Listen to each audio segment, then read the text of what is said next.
ليبيا. نرحب بالوفد المرافق له في هذه الرحلة. هذه الزيارة تأتي في إطار العمل الإنساني ومواصلة العمل الإنساني للصليب الأحمر، للجنة الدولية للصليب الأحمر. نتيح له الآن الفرصة ليتواصل معكم وكذلك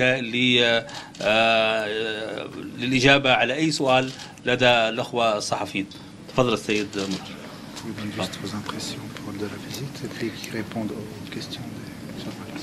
Thank you very much for the kind introduction, and thank you for your interest in my visit. Good evening to all of you. مساء الخير وشكرا جزيلا على الكلمات الطيبة اللي طلعت منك وعلى اهتمامكم بهالمؤتمر الصحفي. I have been in Benghazi today, and I had two important visits here with the commander of the Libyan National Army as well as his senior staff, and I saw the key representatives of the Libyan Red Crescent Society, which gave me yet another introduction into the needs and the necessity to scale up our operation in Libya.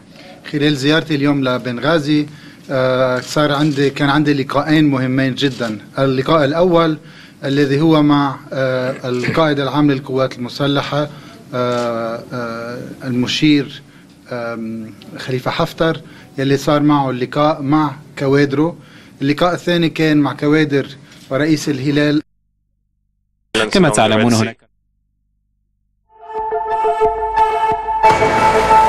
بأن المدنيين هم من يدفعون الثمن، ولا بد من المجلس أن يتابع ما يحدث هناك. منذ العام الماضي هناك تقدم قد حدث على مستوى الوصول إلى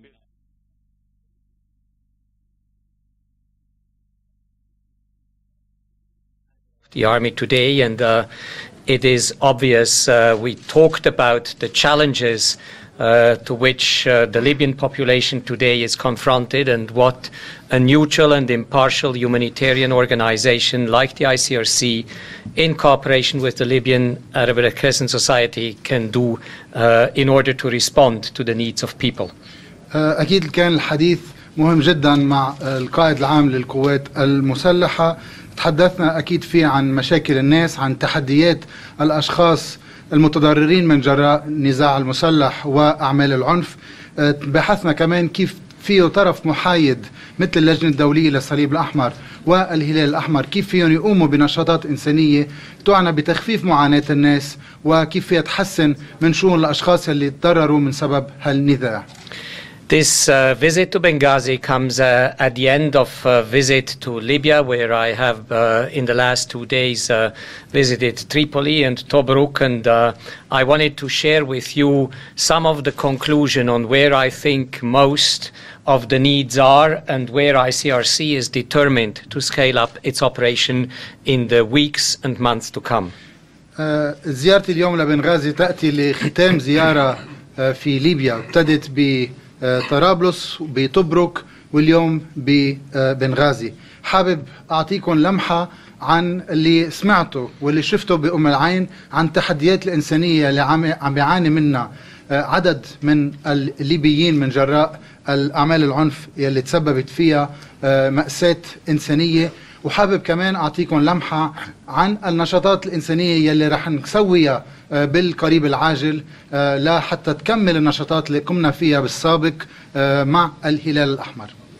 The ICRC has been active and engaged in the country uninterruptedly since 2011, but today we see a necessity to increase our operations in the following areas.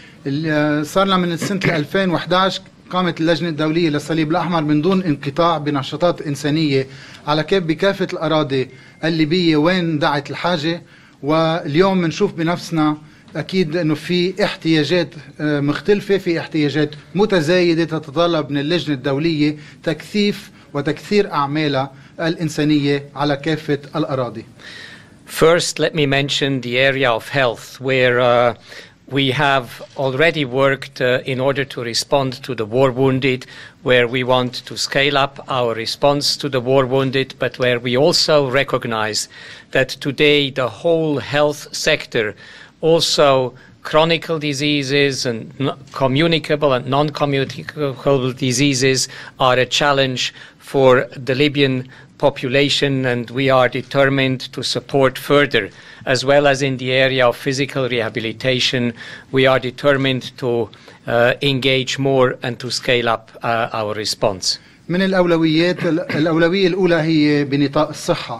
اللجنة الدولية للصليب الأحمر كثرت نشاطاتها بالآونة الأخيرة ومن الفترة السابقة لليوم بنطاق الدعم لجرحى الحرب، كان من ناحية التدريب ولا إيصال أو وهب مواد طبية تعنى بجراحات الحرب أو تدريب كوادر طبية بجراحات الحرب. لكن اليوم بنشوف انه لازم نطور اكثر هذا النشاط ليشمر مراكز اكثر، لازم نطور كمان نشاطاتنا بنطاق الصحة كاملا، ليس فقط بالصحة الجراحات او بنطاق الجراحات الحرب، لنغطي امور ثانية مثل الامراض المعدية وغير المعدية، او مثلا تطوير نشاطاتنا بنطاق مراكز الأطراف الصناعية للأشخاص اللي للأسف بتكون اتضررت من وراء الألغام أو من وراء تفجيرات فقدت أعضائها، وين بنشوف اللجنة الدولية للصليب الأحمر ضرورة دعم هذا القطاع. Secondly, let me mention that Libya is one of the countries in the world with the highest percentage of displaced people. And these displaced people, they don't need only short-term humanitarian assistance when they are displaced, but they need more long-term socio-economic support to restart their lives and to return to their homes as soon as they can. ICRC will increase its work on socio-economic support, in particular for those displaced in Libya. النقطة الثانية هي ما فينا نخفي إنه ليبيا اليوم عم تعاني من أعلى نسبة نزوح داخلي بالمنطقة، وهذا النزوح الداخلي بيسبب مشاكل إنسانية كتير كبيرة للنازحين. أكيد في هذا النزوح الداخلي بيسبب مشاكل قصيرة الأمد من الاحتياجات يلي أي إنسان محتاج لها، الأكل والشرب، ولكن كمان في احتياجات طويلة الأمد لازم نفكر فيها بطريقة أذكى. لازم نفكر بدعم اجتماعي واقتصادي لهالأشخاص ليقدروا على الأقل إذا كانوا أرادوا يبقوا بالمكان اللي هو يكون عندهم الموارد الكافية ليعيشوا، أو إذا أرادوا يرجعوا على بيوتهم، يرجعوا يكونوا حياتهم اللي كانت فيها قبل الحرب، قبل نزوحهم، ليقدروا يعملوا هذا الشيء بالاستجابة الإنسانية اللي بتقدمها اللجنة والشركاء المحليين. Thirdly, let me mention that a lot of families, a lot of relatives in Syria are worried about their missing members of the family.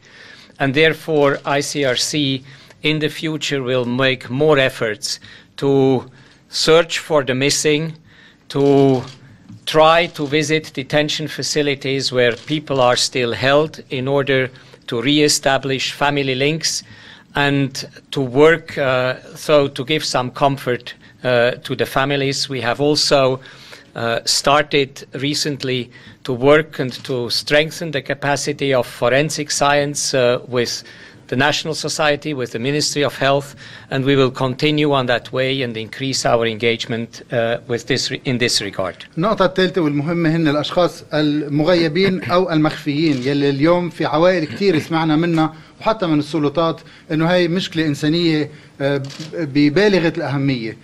لازم اللجنة الدولية تكثف من نشاطاتها بهالإطار، تسمح لمندوبي اللجنة